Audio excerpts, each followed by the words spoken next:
Hello friends, आज मैं आपके साथ माइक्रो इकोनॉमिक्स का एक टॉपिक डिस्कस करूंगा जिसका नाम है change in equilibrium due to change in supply. तो जब भी सप्लाई इंक्रीज या डिक्रीज या चेंज होती है तब भी इक्विलिब्रियम में चेंजेस आते हैं।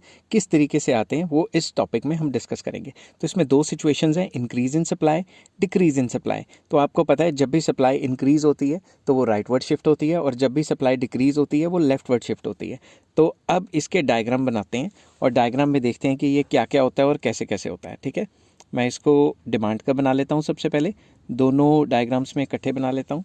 तो ये मैंने बना लिया डिमांड कर्व। अब मैं इनको नाम दे देता हूँ, D D is the demand curve. ठीक है, अब फिर मैं सप्लाई कर्व बनाता हूँ। इसके लिए मैं कलर चेंज कर लेता हूँ।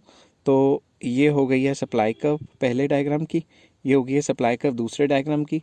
तो मैं इसको नाम दे देता हूँ S S is the supply curve. तो आपको पता है जहाँ पे भी डिमांड और सप्लाई इंटरसेक्ट होती हैं वो इक्विलिब्रियम का पॉइंट होता है। ठीक है, तो दोनों डायग्राम्स में मैं इक्विलिब्रियम का पॉइंट मैं पहले ही बना लेता हूँ। तो उसके बाद मैं यहाँ पे दिखा रहा हूँ कि O P E is the equilibrium price and O Q E is the equilibrium quantity. तो इक्विलिब्रियम प्राइस और इक्विलिब्रियम क्वांटिटी के बारे में मैंने आपको पहले ही बता दिया। यहाँ पे भी मैं मिला लेता हूँ, यहाँ पे मिला के मैं O P E is the equilibrium price and O Q E is the equilibrium quantity. अब ध्यान से देखना पहला केस हमने करना है जब भी सप्लाई इंक्रीज होती है। तो जब भी सप्लाई इंक्रीज होती है सप्लाई क्या होती है, राइटवर्ड शिफ्ट। ठीक है, ये बात याद रखना। मैं कलर चेंज कर देता हूँ। तो जब भी सप्लाई राइटवर्ड शिफ्ट आपने बनानी है तो इसको राइट साइड को शिफ्ट करना है। ठीक है, तो मैं इस सप्लाई कर्व को राइटवर्ड शिफ्ट से जो है शिफ्ट कर देता हूँ। तो अगर मैं इसको राइटवर्ड शिफ्ट करता हूँ तो ये इस साइड इस तरीके से शिफ्ट हो जाती है। आप ये कोशिश करना कि ये पैरेलल ही रहे। ठीक है, पैरेलल ही बनानी होती है हमें। S1 क्या है, न्यू सप्लाई कर्व। अब ये पुरानी डिमांड कर्व को इंटरसेक्ट कहाँ कर रही है, E1 पॉइंट पे। तो इसके हिसाब से देखें तो नया प्राइस कहाँ पे आया है, नया प्राइस आया P1 और नई क्वांटिटी जो आई है उसको डॉटेड लाइन से नीचे लगाते हैं तो ये आई है Q1। तो ध्यान से समझो, जब भी किसी चीज़ की सप्लाई बढ़ जाती है तो उसके प्राइजेस भी गिर जाते हैं और मार्केट में क्वांटिटी भी, इक्विलिब्रियम क्वांटिटी भी बढ़ जाती है। अब इससे उल्टा चलते हैं, अगर किसी भी चीज़ की सप्लाई डिक्रीज़ हो जाती है, डिक्रीज़ इन सप्लाई, तो वो क्या होगी, वो लेफ्टवर्ड शिफ्ट होगी। अब इसी को हम लेफ्टवर्ड शिफ्ट करके देख लेते हैं।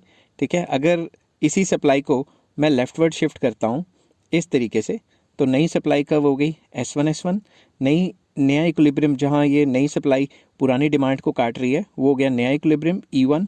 और इसके सामने अगर प्राइस देखें तो प्राइस ज़्यादा आ रहे हैं पहले से इक्विलिब्रियम के, और क्वांटिटी देखें तो क्वांटिटी कम आ रही है। तो ये तो सिंपल सी बात है, जब भी किसी की सप्लाई इंक्रीज़ होती है तो किसी भी चीज़ की सप्लाई बढ़ती है तो उसके प्राइजेस तो गिरेंगे, और जब भी किसी की सप्लाई डिक्रीज़ होती है मतलब वो लेफ्टवर्ड शिफ्ट होती है तो सप्लाई डिक्रीज़ की वजह से मार्केट में कमी हो जाएगी तो उसके प्राइजेस शूट अप कर जाएंगे। समझ गए बात। आई होप ये वीडियो आपको पसंद आई होगी। अगर पसंद आई हो तो please like, share and subscribe. और नेक्स्ट वीडियो में मैं लेके आऊँगा change in equilibrium due to change in demand and change in supply. अभी तक मैं डिस्कस कर रहा था कि सिर्फ डिमांड या सप्लाई में चेंज होने से क्या क्या होता है।